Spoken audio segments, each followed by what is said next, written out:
You may be seated.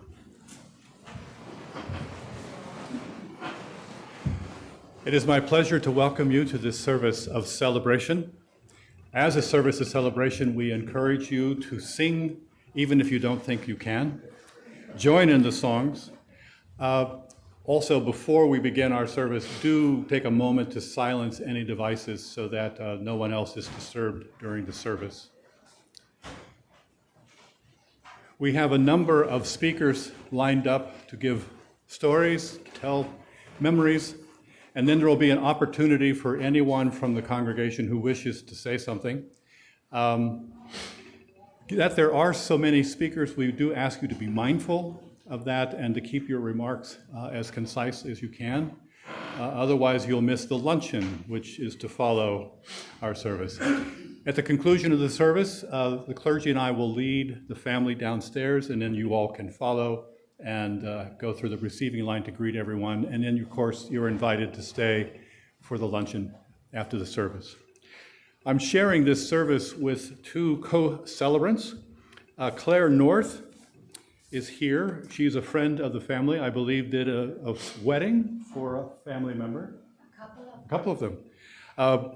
Reverend Claire Longton North is a minister of spiritual science and founder of a community ministry in the mountains in Manchester, Vermont. So we welcome Reverend Claire. And also from Florida, I get the right town, from Marco Island, Reverend Ed Brandt, who has also known the family for several years. And like some of you who are snowbirds, he is Pam's pastor the other parts of the year. So we're glad to welcome Reverend Claire and Reverend Ed. With that, let us begin our service of celebration. You're welcome to stand for the Vermont State Song.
Hello, everyone, and my love and sympathy to you all for this day that is in it that we have. And it is my privilege and honor to introduce the family today. So I'll be introducing you each individually. And the first one to come to speak is Pamela Brainerd Gilbert.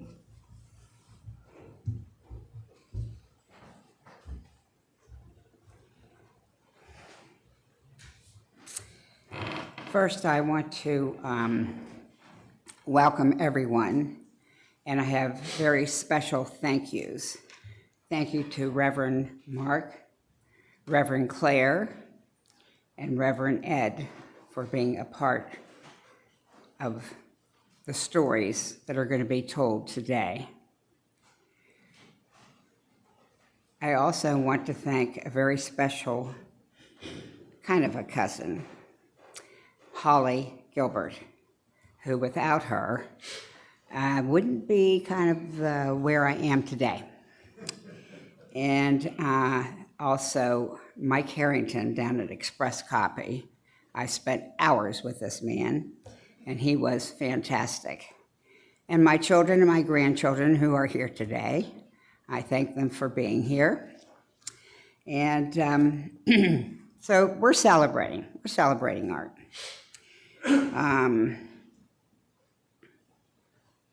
Arthur Ward Gilbert Jr.,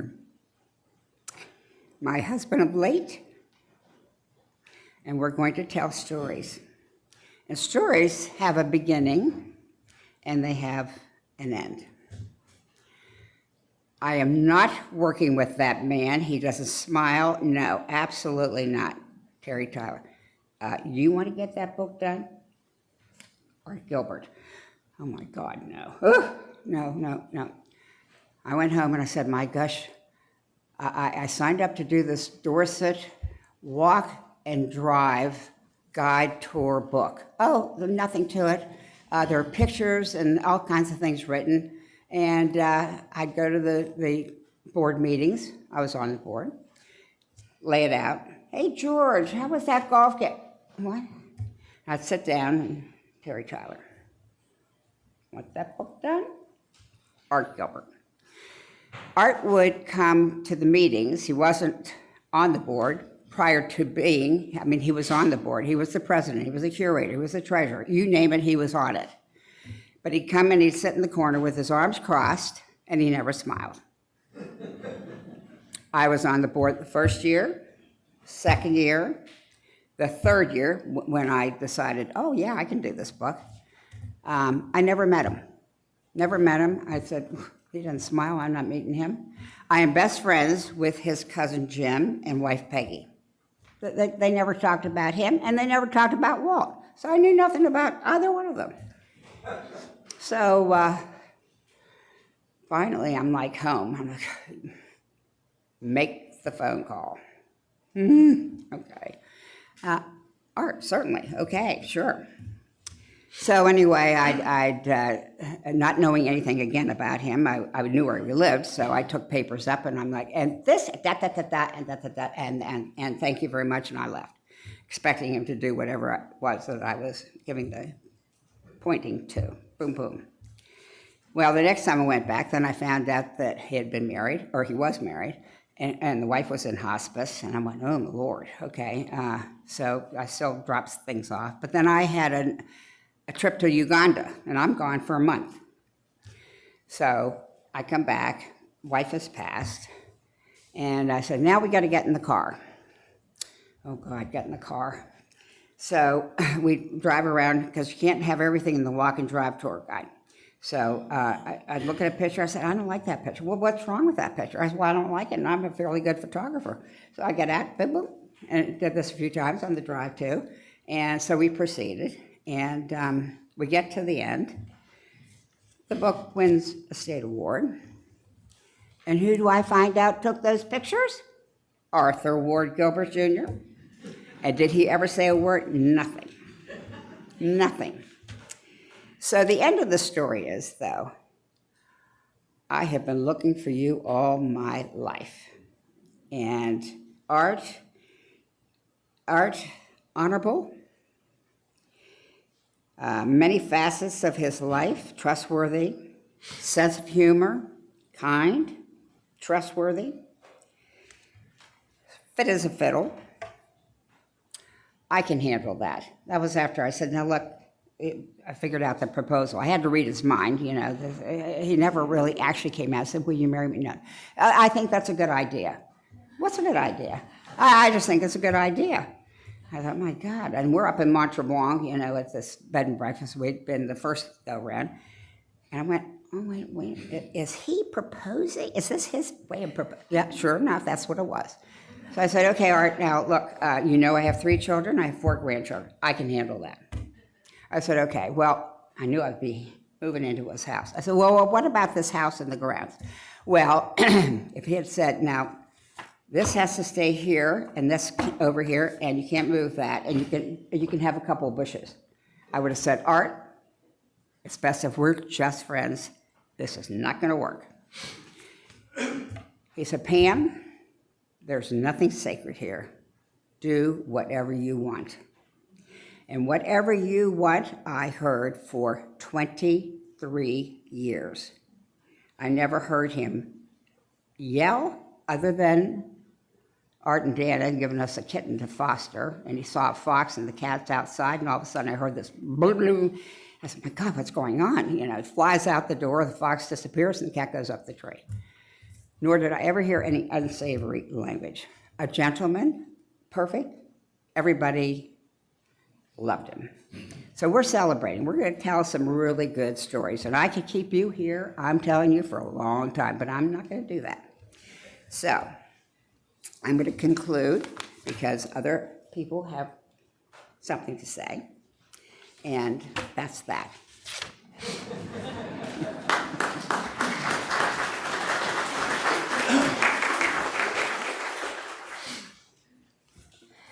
It's the hardest thing to do, to get up after a very intimate loss and death and be able to speak to it.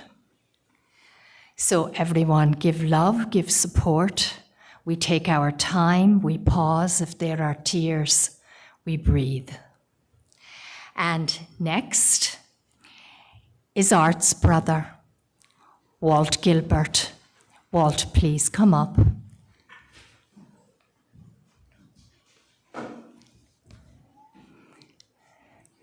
Good.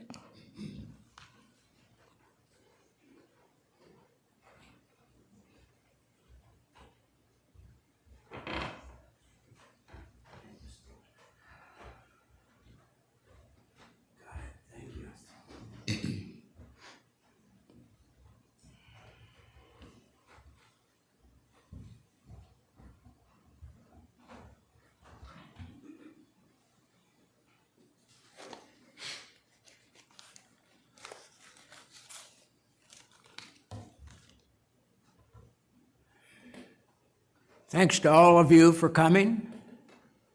It's been quite a trip for me just in the last few months, trying to wrap my thoughts around a 96-year-old brother. Unfortunately for me, I missed the first 10 years of his life because he's 10 years older than I am. So I can't tell you a whole lot about that. Several things come to mind about his life. As a family, we traveled a lot, so he saw much of the United States.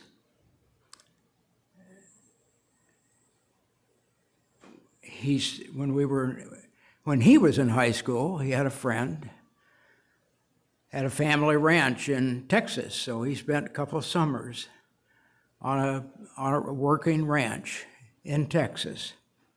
And of course we had trips to Colorado and Vermont and California. So he was a well-traveled man.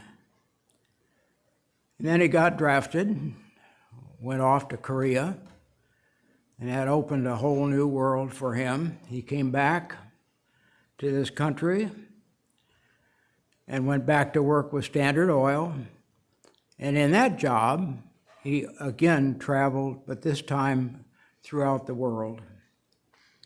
Alaska, just as a prelude to that, he was a geologist and hired to do exploration for oil. So he was in Alaska, England, Siberia, Trinidad and Tobago, and many, many more. As I said, he was a well-traveled man. After he retired, he moved back to Vermont to be close to the family home and our parents. And he got involved in community activities and family activities.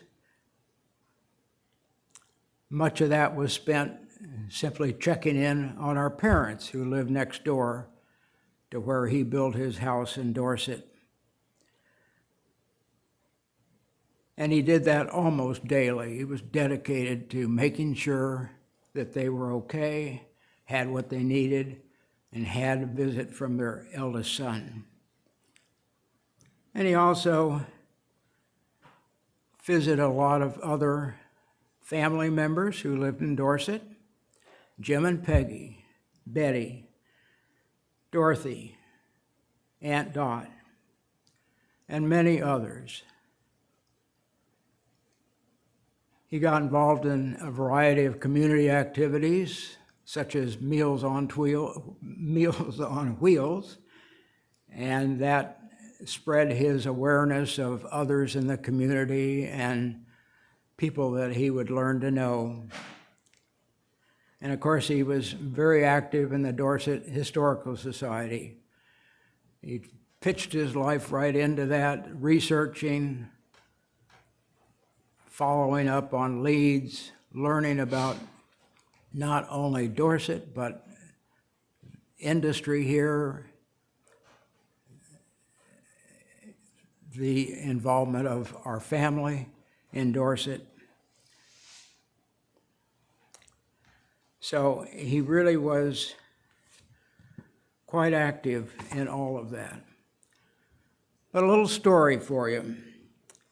His interest and love for the family had a personal touch for me. He had gone off to college, to Beloit College in Beloit, Wisconsin. And after a couple of years there, he came back home. And he went to school at the University of Kansas City, now known as the University of Missouri at Kansas City. You can see just how progressive we were, right? So the nice thing about that was that the school, University of Kansas City, was right down the street from where we lived. Walk down Home Street, 5-6 blocks, and you were on the campus of the university. The nice thing was his route down Home Street took him right by the elementary school where I was enrolled in school.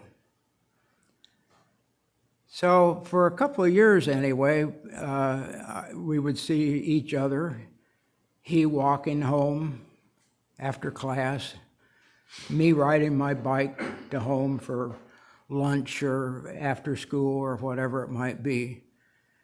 And the route down the road, Home Street, to where we lived, had a nice incline down to 55th Street, and then there was an intersection, and then another block up to our house.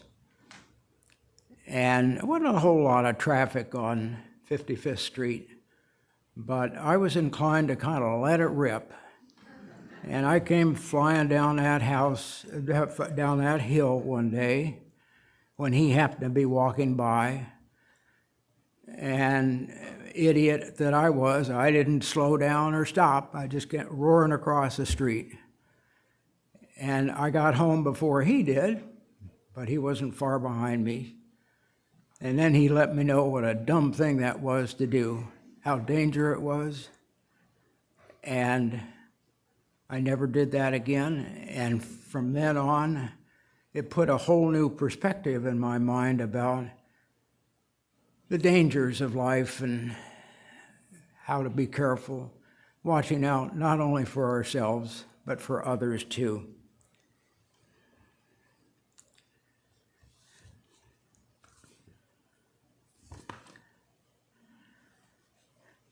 After 96 years, there's got to be more here. Yes.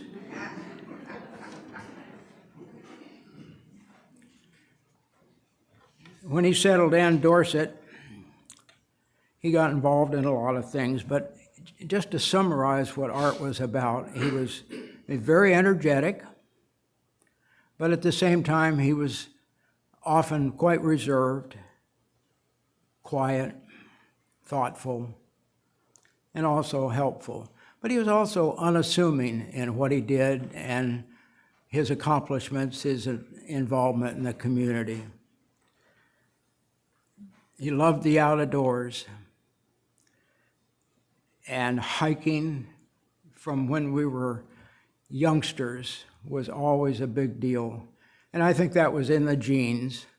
Our grandfather, George Holly Gilbert, not only loved to hike, but he created much of the trail system in Dorset. And that's something that Art took up as a mission for himself in life, was to create, repair, promote the use of the Dorset trail system that our grandfather had established.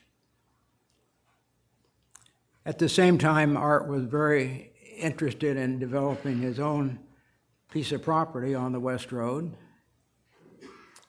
repairing the stone walls that our grandfather had started, repairing, extending, building new walls.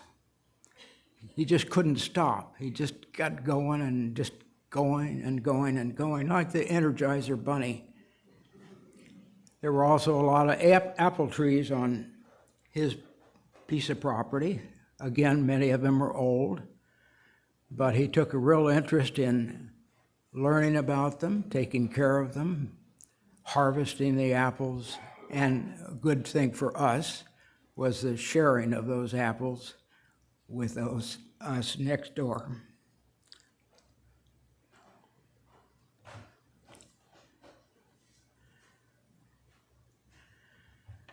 And the last thing I would talk about is his interest in the mountains. He talked about his hiking, but he also loved to climb. And we had gone out on a camping trip in Aspen, Colorado one year. I don't even think I was driving yet, so I was an early teenager. Art was working in the area. He came by and he met us at the campground near Maroon Lake, near Aspen. And by the time we got settled in, here comes Art walking up and says, "Oh, hi, Mom, Dad, Walt, Fran, whatever."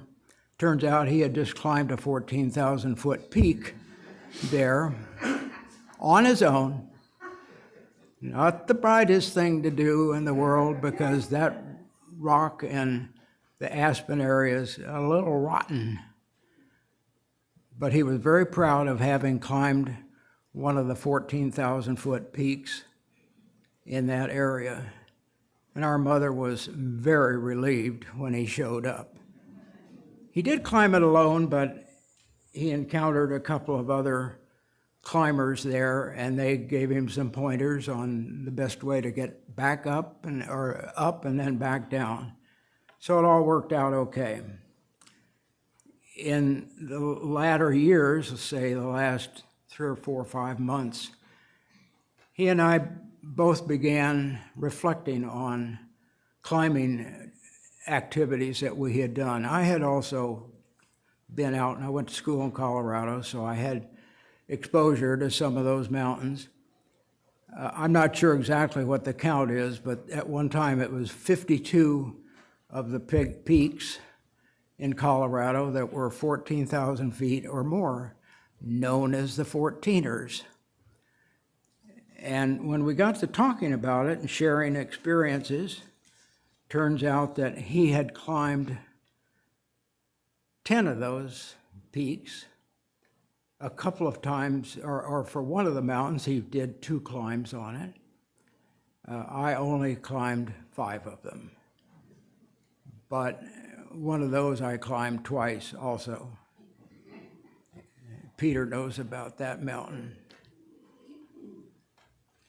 We got comparing notes, and turns out that out of all of those mountains, we had climbed together 3 of them.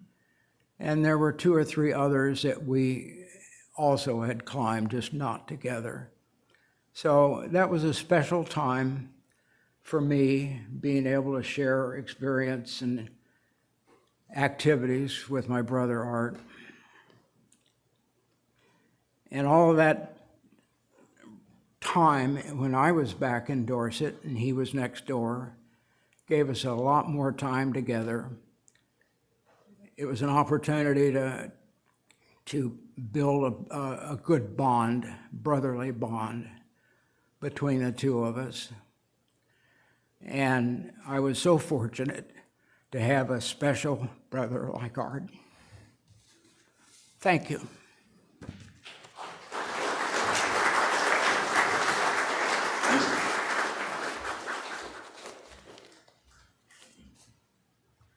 And thank you.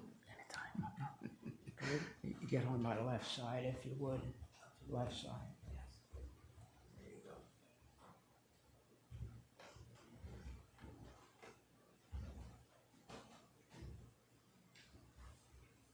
This is almost as hard as one of the 14s. One of those 14,014.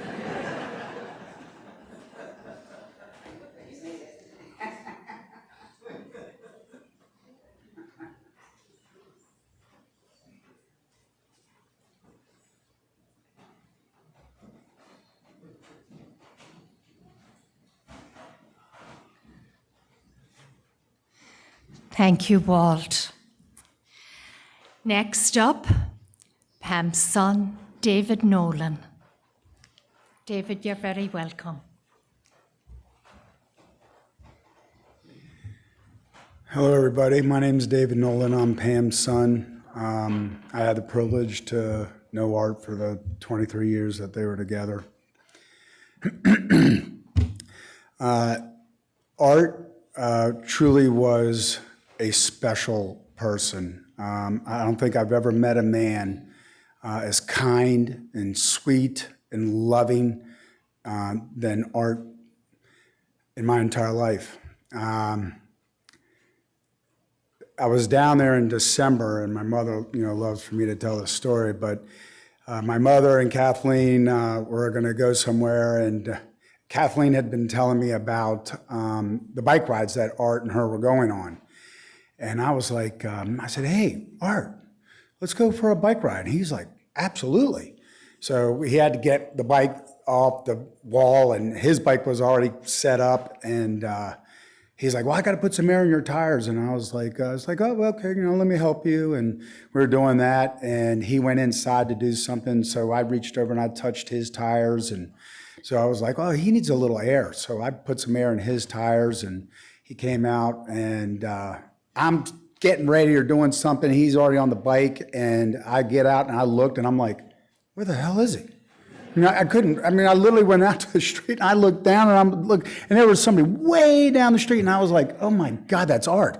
So I just got up there, I caught up to him, and we finally got to the clubhouse where we were going, and I was like, thank God. The man was gone, and on it. And what's funny is that, we biked literally half the day, and it was so much fun. But the man was like a machine. He was just going and going, and like the Energized Bunny he was talking about, Walt was talking about. And the one thought that came to my mind was, I was like, why did I fill his tires up? I was thinking I was going to keep up with him at least.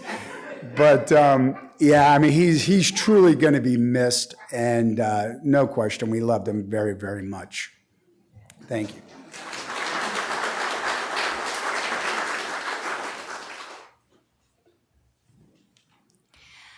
I'd like to bring Lynn Fisher up, Art's niece.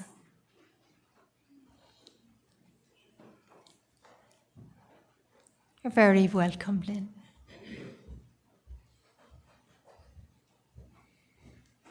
All right.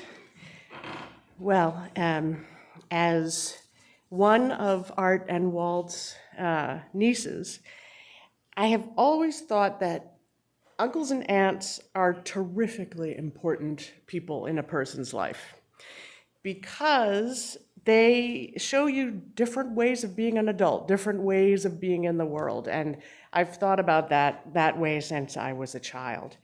So thinking about my Uncle Art, it was a real challenge to choose just a few memories of a family member that you've known your whole life. But as an archaeologist, I was, like Uncle Art, takes a bit of a stratigraphic approach to thinking about life. I decided I would try to think in terms of 3 time periods, which is what archaeologists do. So you've got the older, the middle, and the younger. The advantage of that, of course, is you get younger as you get closer to the present. My oldest memories of Uncle Art are of a quietly funny guy who would always stop to answer questions, often with a joke and with a very distinctive chuckle, which I know all of you will be familiar with.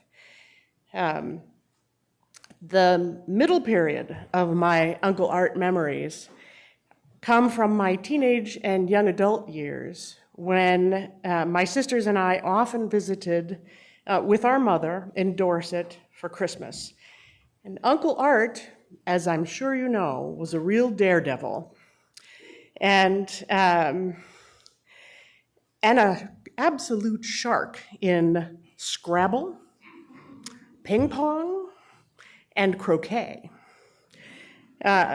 He introduced me and my sisters to the joys of sliding down one hill or another at a very great rate of speed.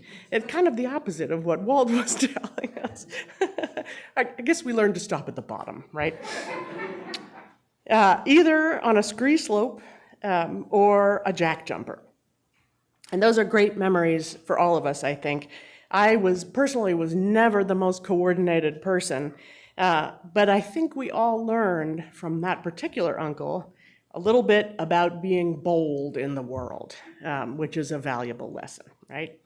And my youngest memories of Uncle Art are from the last couple of decades, when my sisters and I have come to the Beanhole whenever we could. And on those visits, Uncle Art, by this time retired and living in Dorset, was always so generous about sharing his time, and he would offer us personal tours of the newest exhibits at the Historical Society, for example. And of course, he'd always go snowshoeing or hiking with us. He brought us a new aunt in Pam, and I am grateful for, most recently, the amazing warmth and generosity of the home that they built together in welcoming traveling members of the Gilbert clan. So I feel lucky to have these memories, and I'm sure I'll keep learning new things about how to be in the world from those memories and others in the years to come. So thank you.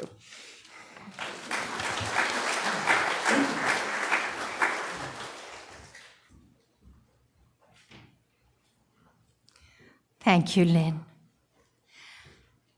Casey Correal,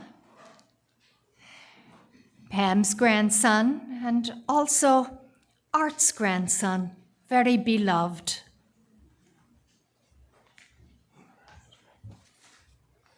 Hello, everybody. Thank you for coming out. We celebrate today's Day for Art and, the recent passing. Art was truly a special person. He was family, he was a friend, and to me, he was a grandfather. He was compassionate, respectful, patient, and loving, and these were just a few of the qualities that made him the man that he was. He made people welcomed, he cared for them, he valued them. His kindness left a lasting impact on everybody that knew him. While we are heartbroken by the way we lost him, today is about remembering the life he lived rather than the circumstances of his passing. We come together to honor his memory, celebrate the love he shared, and be grateful for the time we were blessed to have him. I would like to talk about a little bit what we would do. We would always go on bike rides. We would travel up, Dorset West Road and go down to Lane Road and look at the little river. And he would always tell me stories or, anecdotes. I'd always, go raspberry picking with him, and we would always pick apples, and, he'd tell me to always pick around the apples with the worms because they're still good apples. And, then he would make his infamous apple pie that we'd all enjoy, and, he really spent a lot of time on the little things and enjoying the nature of this life. And so I'd like to thank you all again for coming out and celebrating this lovely person that we knew as Art. Thank you.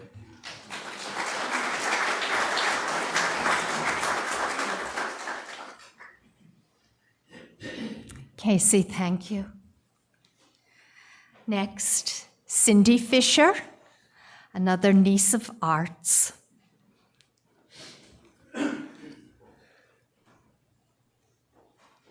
You're very welcome up, Cindy.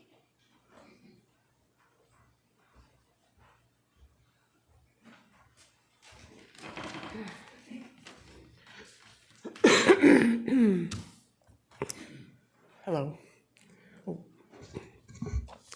Our Uncle Art was always willing to share his knowledge with his nieces. For example, when we were young readers, we pointed out difficult words in books we were reading, and he would tell us how to pronounce them. Words like melancholy and massacre. And we knew he was a geologist, as were both of our parents, and one of us, maybe Lynn, once asked him to help identify the stone in rings we were given at the dentist's office. He examined them carefully and informed us gravely that it looked like an ersatz. So we assumed at the time that it was a semi-precious stone. So our Uncle Art always seemed to us to have a quite reserved, button-up manner, typically unsmiling, but we also always saw the twinkle in his eye and the kindness that made his every joke an inside joke, a funny challenge that assumed we were smart and capable even as young children. My sisters and I wish we'd had more time with Uncle Art. We never lived in the same town, so our memories are all derived from brief visits and family vacations, and the three of us are maybe not so different from Uncle Art, a bit reserved. But he was always there from the time we were born and always welcomed us as close family. And I just want to remark, in the competition of counting 14ers, our mother might want you to know that she was up there too. She had a count. I don't know if it was between where it was between 0 and 10, but it was somewhere. And I so value that history and those stories of hearing about those hikes and climbs. Thank you.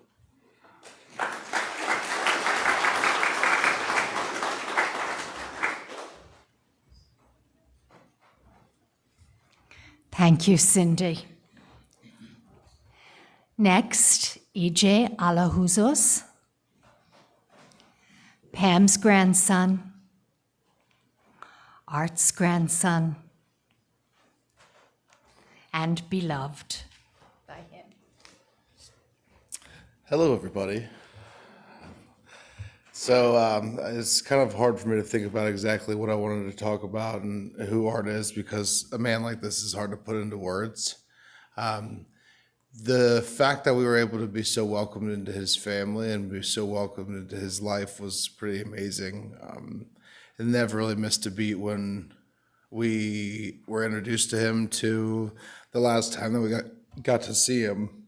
I think that what was so incredible about Art was that he was able to connect with you almost immediately, even sometimes without even saying a word. I think that what I found and saw his amazing abilities was when I came to the Bean Hole probably 10 years ago, or I think 12 years ago, and we all went on the first hike, and this is back when I still like to drink a lot. And I had a great time the night before, and I woke up and I was like, yeah, I'm going on this hike still. I can do this.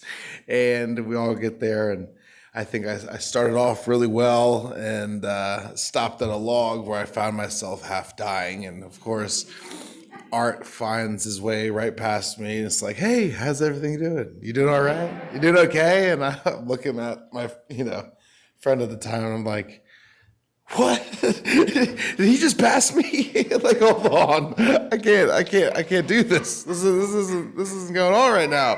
Who is this man? And it just showed how kind he was, and never said anything about it. Never made me feel bad, but was right there along, just showing how amazing he is and how amazing you can be when when you're honest and when you are like Art. So I think it's important to be like Art. I think that's something I think about a lot when it comes to being someone that I want to be. It's just to be a lot like him. I think that's something we can all take from. So thank you all. I appreciate it.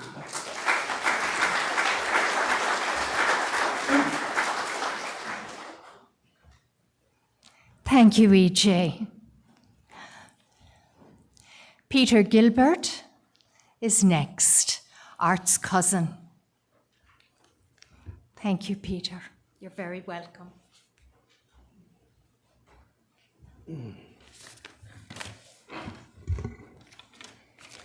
It's appropriate that Art was a geologist. He loved mountains, Rocky Mountains, Green Mountains, any kind of mountains. He was solid as a rock, and in fact, he was the bedrock of the Gilberts in Dorset for a long time. My three siblings and I go back with Art nearly to the beginning of our lives. We were very young kids living in Denver, and Art was in grad school in geology at the University of Colorado, Boulder. There it is again, Boulder. Our folks said that he'd show up sometimes at the door in the evening with his suitcase stashed out of sight on the porch until Mom caught on and would tell him to grab his bag and come on in. Later, he'd just quietly let himself in the door, knowing that that was the time in the evening that we young kids were being put to bed. And that we were so fond of him that if we knew he was arriving, we'd get all revved up and not get to sleep for a while. So one night, Mom was coming down the stairs, having just put us to bed, when she saw not the head, but the boots and the jeans and the jean jacket of a young man slipping in the door in the night. She had quite a scare for a few minutes until she realized it was Art. And my sister Ann tells us that Mom and Dad had told her that if she had been a boy, they were going to name him, John Arthur, with a nod towards Art, because they were so very fond of him.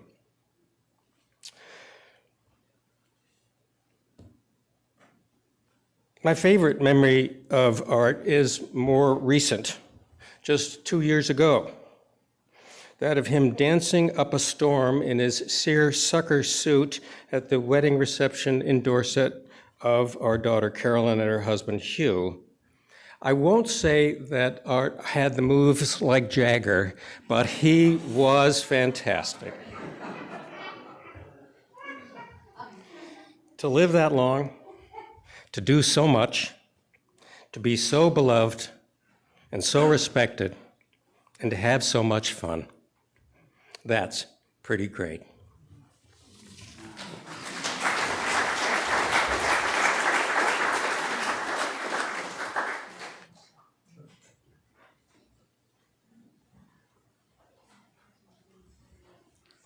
Peter, thanks so much.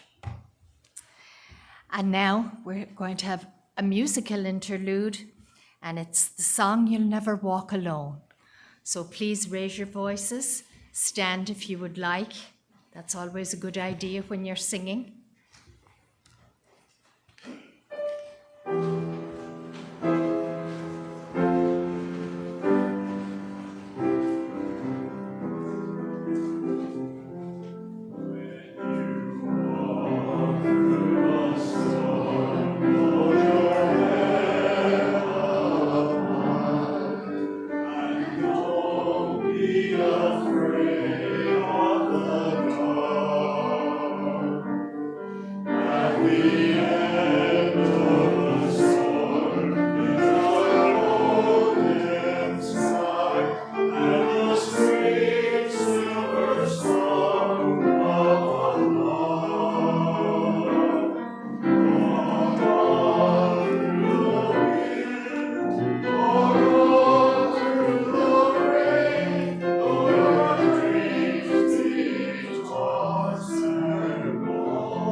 I'd like to bring up Art's beloved cousin, Holly Gilbert.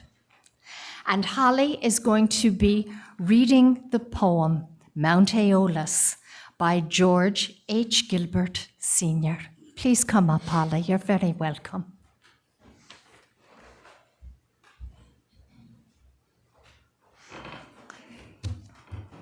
As Claire just said, this poem is written by Art's grandfather, my great-grandfather, George Holly Gilbert, Sr. He wrote it in 1889, and it was read in his honor at the dedication of Gilbert Lookout in August 1932. In Greek mythology, as you know, Aeolus is the god of the wind. Mount Aeolus. As the angel came up from the east with the seal of the Lord in his hand, so Mount Aeolus raises its crest by the loveliest vale in the land. There it says to the east wind, "Blow not in thy strength on this valley of mine. I was set here as a shield for this spot long ago by a counsel divine." There it beckons the clouds to come near as they sail the blue seas of the sky. They must send on the meadows the cheer which they hold in their fountains on high. On the brow of Mount Aeolus fair, a rich chaplet of green rests for aye, as a sign of the garlands they wear who may walk the sweet hills far away. The last beam of the sun lingers long on Mount Aeolus, over the vale, ere the day dies away as a song, and the stars tell their wonderful tale.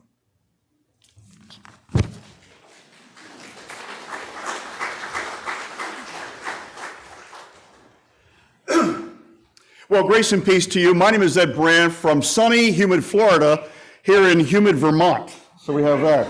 A big thank you to Mark and also to Claire for allowing me to be part of the ceremony. And Pam, thank you so much for your gracious hospitality. When we learned about the service and making our way to Dorset, I had no idea where Dorset was located. So I looked it up in the dictionary and it said, see Gilbert. Had no idea what that meant.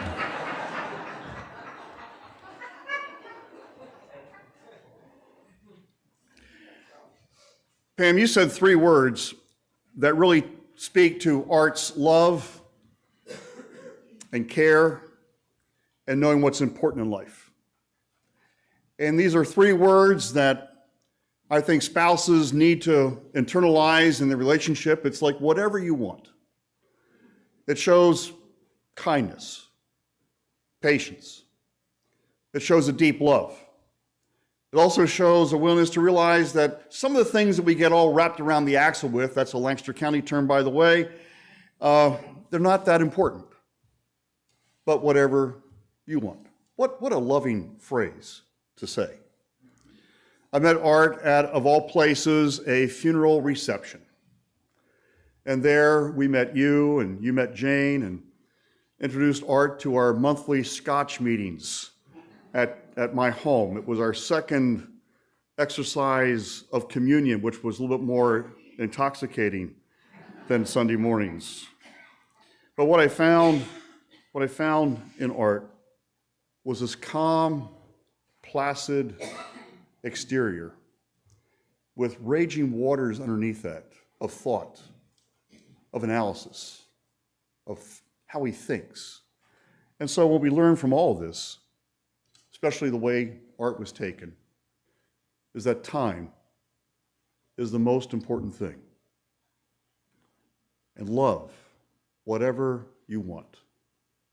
What a great phrase that every single man today should be saying to their spouse later on today. And so with those thoughts, I'd like to invite anyone who'd like to come forward and offer some thoughts and memories. My motto is, be brief, be brilliant, and be gone.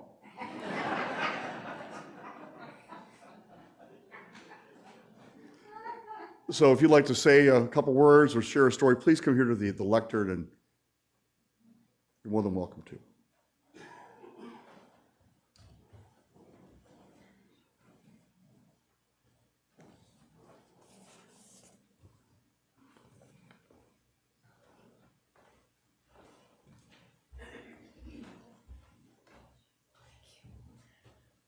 Hi, everybody. I'm old and I don't see real well, so I can't exactly see exactly who I'm speaking to, but I know a lot of you. I didn't know Art. I'm Kay Manley.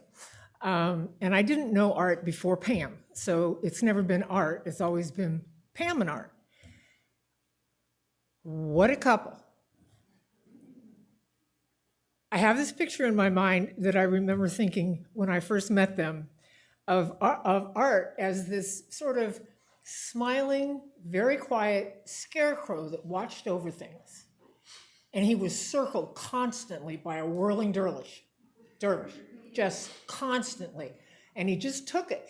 Whatever it was, he took it. And Pam's just going a million miles an hour around him.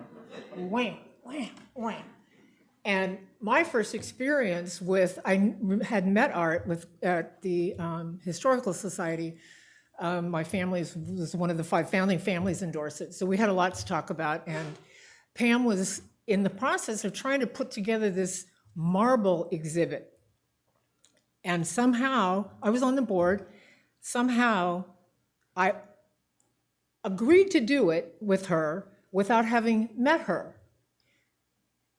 What an experience. And I'm thinking, Art? And she's like, wow, wow, wow, wow, wow. And I'm like, what, how do these two people get along? Well, I guess beautifully, because it was one of the most beautiful relationships I've ever had the opportunity to experience, truly. She brought out things in him that I don't think anyone else could.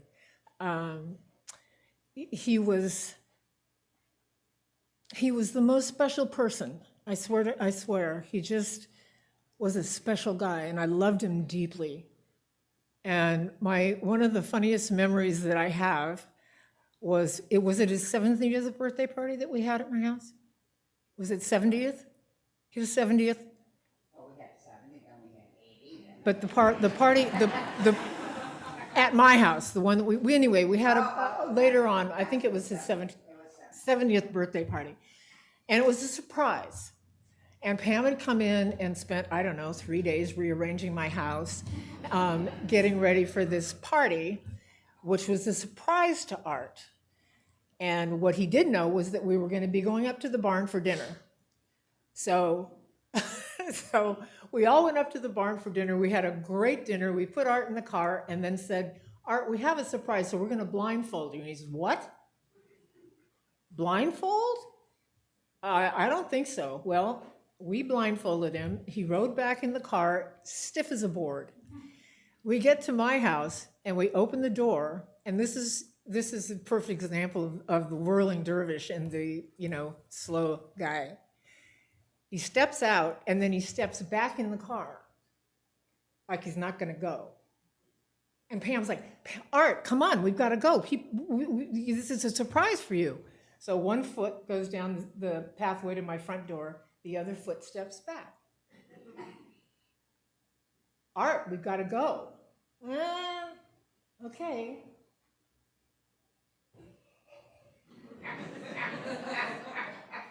It took us 20 minutes to get him off the path and the stairs to my front door to get the door open. He was not going. And it was just this, come on, let's go. We could, you don't have to be afraid. This is good. This is good. Anyway, I loved him. I loved him dearly, and I love Pam. It's good to see everybody. Thank you.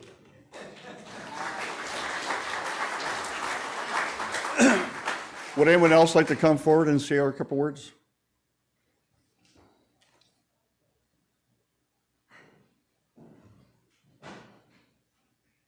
Okay, well, thank you.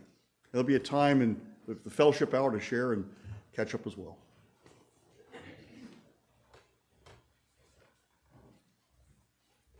This is a celebration. We hope that as you join in this last song, Climb Every Mountain, recognizing that these were favorite songs of Art and Pam and have great meaning for them. So we encourage you for this closing song to stand as you are able and let us sing.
Please remain standing for our blessing, our benediction.